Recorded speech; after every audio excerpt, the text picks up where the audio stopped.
Kidney ఎందుకు పాడవుతుంది, ఎక్కడ దాని ఫెయిల్యూర్ స్టార్ట్ అవుతుంది, ఎందుకు స్టార్ట్ అవుతుంది? కిడ్నీస్ ఆల్వేస్ రిప్రజెంట్ 2 కిడ్నీస్ అండి. ఎప్పుడైనా మనం ఒక కిడ్నీ గురించి మాట్లాడడం, ఎప్పుడైనా కిడ్నీ ఫెయిల్యూర్ అంటే కూడా 2 కిడ్నీస్ ఫెయిల్ అయినప్పుడే కిడ్నీ ఫెయిల్యూర్ అని అంటాం. ప్రతి ఆర్గాన్కి బ్లడ్ సప్లై అవుతుంది, అందరికి తెలిసిన విషయం. 1 మిలియన్ ఫిల్టర్స్ ఉంటాయి, నెఫ్రాన్స్ అంటాం మెడికల్ లాంగ్వేజ్లో. సో ఆ బ్లడ్ ఫిల్టర్స్లోకి వెళ్ళేసి ఫిల్టర్ అయ్యి దెన్ యూరిన్ ఫామ్ అవుతుంది. సో మనకు 2 కిడ్నీలు ఉంటాయి. సో ఒక్కసారి నెఫ్రాన్స్ ఫెయిల్ అయిన తర్వాత తిరిగి రిజనరేట్ అయ్యడానికి ఏమన్నా అవకాశం ఉందా? అసలు అది ఎందుకు మనకు సెకండ్ ఛాన్స్ ఇవ్వట్లేదు? మిగతా ఆర్గన్స్కి ఉన్నట్టు రీజనరేటివ్ కెపాసిటీ కిడ్నీస్కి లేదండి. ఆ కిడ్నీస్ నాన్ రీజనరేటివ్.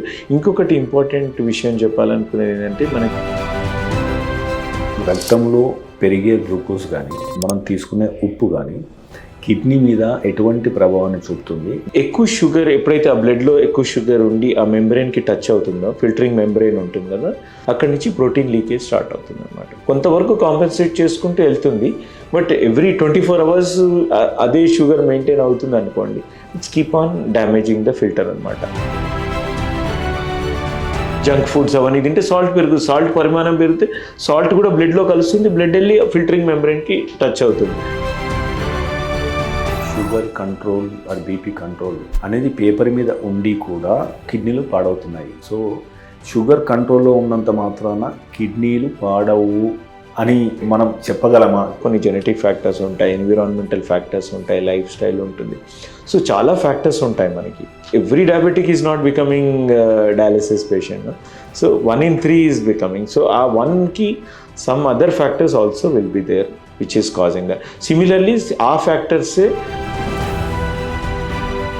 ఏ లక్షణాలు నీకు కనబడినప్పుడు వెంటనే డాక్టర్ని కలవాలి, నా కిడ్నీలో ఏదో సమస్య ఉందని ఎట్లా తెలుసుకోవాలి? కిడ్నీ ఫెయిల్యూర్ అవుతుంది, ఆ కిడ్నీస్ పాడవుతున్నాయి అంటే ఇనీషియల్ స్టేజెస్లో అసలు తెలియదు మనకి. ఎందుకంటే మూత్రంలో మంట కానీ, మూత్రం అడ్డుకోవడం కానీ, మూత్రం రాకపోవడం, ఇబ్బంది పడడం, కడుపు నొప్పి రావడము. బతికించడం కోసమా, బాగు చేయడం కోసమా? అసలు డయాలసిస్ లక్ష్యం ఏంటి? చాలామందికి ఇది ఒక అపోహలాగా ఉంటుంది, డయాలసిస్ చేస్తే కిడ్నీస్ మంచిగా అవుతాయని. Dialysis has nothing to do with kidneys, we are only supporting. మనం అందరం అర్థం చేసుకోవాల్సింది ఏంటంటే, డాక్టర్ అనేవారు డిసీజ్ని ప్రివెంట్ చేయలేరు. డిసీజెస్ వస్తాయి, వాటిని ఓన్లీ ట్రీట్మెంట్ చేయగలుగుతాం. I cannot prevent diabetes, I cannot prevent kidney disease, I cannot prevent heart disease. మనం ఏంటంటే వాటిని